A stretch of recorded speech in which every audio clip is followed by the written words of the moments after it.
implantar na capital o programa Idoso Paulistano, com acompanhamento e exames periódicos para essas pessoas. Pressão, colesterol, glicemia e dar um atendimento rápido quando necessário. Incluir isso também lazer, moradia, cultura, enfim, atividades para que as pessoas possam viver com mais plenitude essa etapa da sua vida. Serra também usou um hortifruti no mandativo, fotografou os funcionários e tomou chá com mel para melhorar a dor de garganta.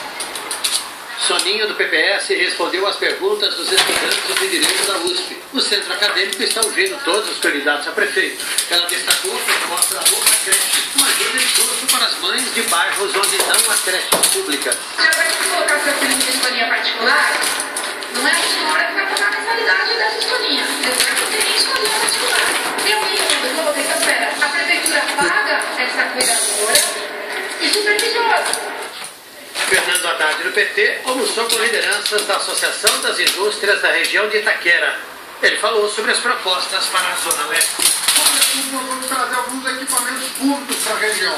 Um centro cultural, um centro olímpico, um centro tecnológico e a Universidade Federal da Zona Leste, que já estava prevista quando eu ocupava o Ministério da Educação.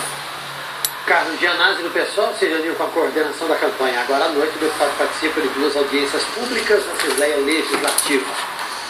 Outras imagens do trânsito na capital, 7h28, o SPTV. Volta já. Entrei. Negócio rápido. Banda larga da net. Ah, tá. A minha é internet. E tem Wi-Fi grátis?